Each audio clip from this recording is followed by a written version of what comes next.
Pengertian usaha mikro kecil menengah atau UMKM. UMKM adalah usaha perdagangan yang dikelola oleh badan usaha atau perorangan yang merujuk pada usaha ekonomi produktif sesuai dengan kriteria yang ditetapkan oleh Undang-Undang Nomor 20 Tahun 2008. UMKM telah menjadi tulang punggung perekonomian Indonesia dan ASEAN, sekitar 88,8 sampai 99,9%. Bentuk usaha di ASEAN adalah bentuk usaha mikro, kecil, dan menengah, dengan penyerapan tenaga kerja mencapai 51,7 sampai 97,2%. Bisnis ini memiliki proporsi sebesar 99,99% dari total keseluruhan pelaku usaha di Indonesia atau sebanyak 56,54 juta unit. Oleh karena itu, kerjasama untuk pengembangan dan ketahanan bisnis usaha mikro, kecil, dan menengah perlu diutamakan.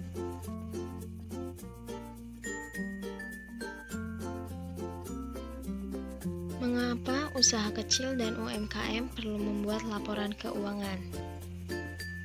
Karena pengusaha yang sudah sadar menjadi pengusaha pasti berusaha untuk menyusun laporan keuangan, termasuk pengusaha warung makan dan warung kopi, kecuali mereka belum menyadari bahwa dirinya pengusaha.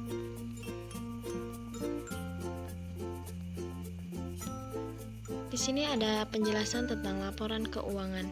Laporan keuangan adalah sebuah catatan yang berisi informasi keuangan suatu perusahaan pada periode akuntansi yang digunakan untuk menggambarkan kinerja perusahaan tersebut. Laporan keuangan juga merupakan bagian dari proses pelaporan keuangan yang biasanya meliputi neraca, laporan laba rugi perusahaan, ekuitas, perubahan posisi keuangan yang disajikan dalam bentuk laporan arus kas atau laporan arus dana, catatan dan laporan lain dengan materi penjelasan yang merupakan bagian integral dari laporan keuangan. Tujuan laporan keuangan. Tujuan adanya laporan keuangan adalah menyediakan informasi yang menyangkut kinerja posisi keuangan dan perubahannya dari suatu perusahaan yang nanti akan bermanfaat dan menjadi petunjuk atau guideline dalam mengambil keputusan. Di sini ada jenis-jenis laporan keuangan. Pertama, ada laporan perubahan modal. Laporan perubahan modal atau capital statement adalah jenis laporan keuangan yang mencatat dan memberikan rekam jejak perubahan modal atau ekuitas dalam periode tertentu. Dengan adanya laporan perubahan modal ini, tentu pihak perusahaan dapat membaca dan melihat seberapa besar perubahan modal yang terjadi dan penyebab di balik perubahan tersebut. Kedua, ada laporan laba dan rugi. Laporan laba dan rugi berfungsi untuk membantu perusahaan mengetahui sejauh mana laba dan rugi yang mereka peroleh dari kurun waktu tertentu. Jika pendapatan melebihi dari biaya dan beban, perusahaan tentu saja mendapatkan keuntungan. Tetapi sebaliknya, jika total pendapatan lebih kecil dari atau rendah dari total biaya dan beban, dapat dikatakan di sini bahwa perusahaan tersebut mengalami kerugian. Kemudian, ketiga ada laporan arus kas masuk dan arus kas keluar, yaitu cash flow. Untuk melihat laporan arus kas masuk adalah dari hasil kegiatan operasional dan kas yang diperoleh dari pinjaman serta pendanaan, sedangkan arus kas keluar dapat ditemukan dari beberapa banyak beban biaya yang dikeluarkan perusahaan untuk kegiatan-kegiatan operasional atau investasi. Keempat ada neraca atau sering disebut balance sheet. Neraca adalah laporan keuangan yang terdiri dari modal, akun aktiva, dan kewajiban yang didapat dari suatu periode. Informasi yang biasanya disajikan pada sebuah neraca adalah posisi sumber kekayaan entitas dan sumber pembiayaan. Untuk memperoleh kekayaan entitas tersebut dihitung dalam satu periode akuntansi. Selanjutnya ada analisis keuangan. Mari kita lihat contoh laporan keuangan yang digunakan oleh pengusaha seperti usaha mikro kecil menengah atau UMKM. Pertama, ada laporan laba rugi dan bagi hasil. Laporan laba rugi adalah laporan yang menunjukkan laba atau rugi perusahaan pada periode tertentu. Dengan kata lain, laporan laba rugi merupakan laporan yang menunjukkan selisih antara penerimaan atau pendapatan dan pengeluaran atau beban dan biaya. Jika pendapatan lebih besar daripada beban, selisihnya disebut laba bersih. Sedangkan jika beban melebihi pendapatan, maka selisihnya disebut rugi bersih. Nah, di sini contoh laporan UMKM laba rugi. Di sini ada pendapatan. Total pendapatannya yang dimiliki oleh Fortuna Forge yaitu Rp1.360.000. Kemudian ada biaya-biaya, termasuk biaya bahan baku, biaya tenaga kerja langsung, biaya habis pakai, pengambilan dana bergilir, biaya administrasi, biaya cek laporan, biaya paket internet, biaya ongkos belanja, dan semua biaya bisa dilihat. Total biayanya menjadi Rp1.234.500. Dan menghitung laba dari Fortuna Forge ini, pendapatan dikurangi beban atau biaya, yaitu dari Rp1.360.000 dikurangi Rp1.234.500 menghasilkan laba Rp125.500. Laporan perubahan modal. Laporan perubahan modal berfungsi untuk menunjukkan kondisi modal di awal periode dan di akhir periode. Lebih jelasnya, mari saksikan contoh laporan perubahan modal berikut ini.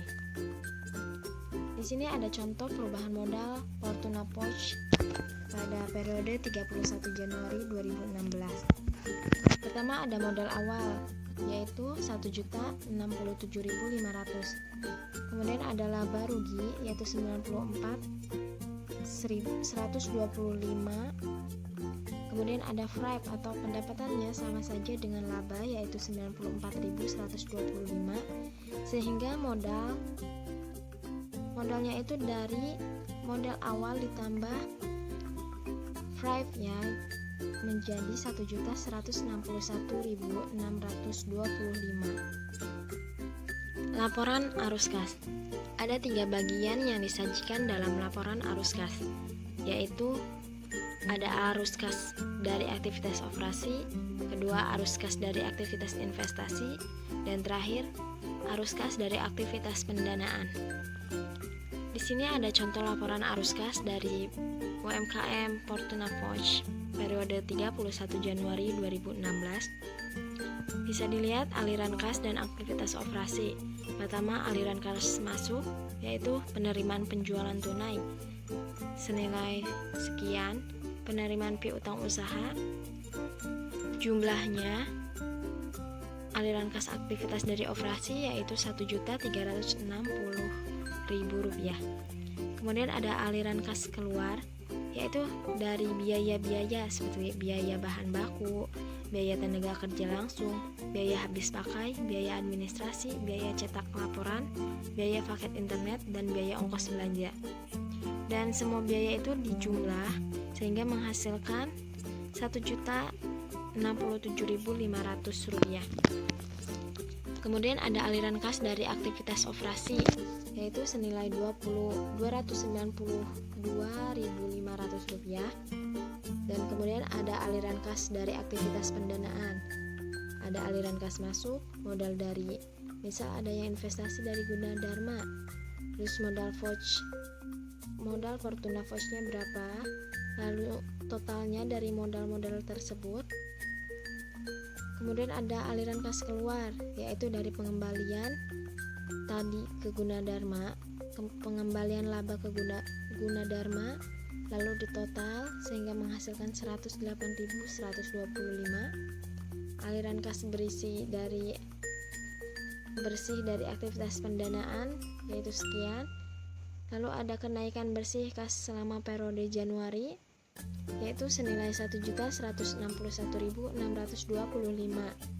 Saldo awal Januari sampai saldo akhir bulan Januari yaitu Rp1.161.625. Laporan neraca.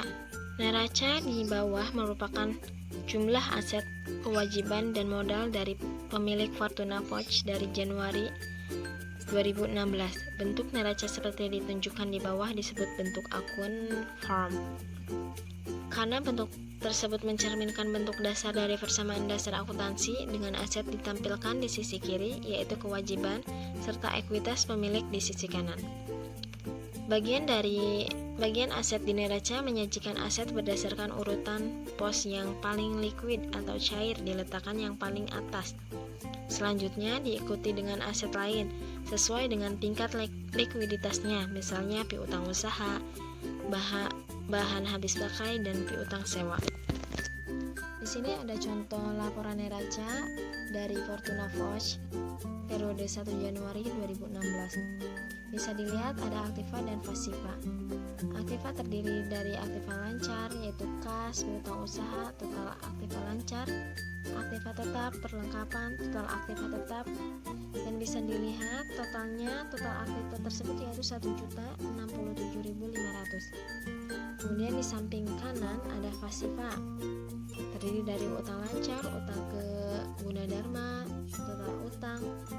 Lalu ada modal dari Fortuna Foch, laba, total modal, dan total pasiva tinggal ditambah-tambahkan sehingga menghasilkan Rp1.067.500. Kemudian ada aktiva laporan neraca pada 31 Januari sama ya. Ada aktiva lancar, kas, piutang usaha, total aktiva lancar, aktiva tetap, peralatan, perlengkapan, total aktiva tetap. Kasnya itu senilai 1.161.625 sehingga total aktiva sama yaitu senilai 1.161.625. Kemudian di sisi kanan ada pasiva sama yaitu terdiri dari utang lancar, utang ke Gunadarma yaitu senilai Rp833.000. Total utangnya total ke Gunadarma tadi ya yaitu senilai Rp833.000. Lalu ada modal dari Fortuna Foch yaitu Rp234.500 sehingga labanya Rp94.125. Lalu total modal senilai Rp328.625. Total modal ditambahkan dari modal Fortuna dan laba sehingga menghasilkan total modal.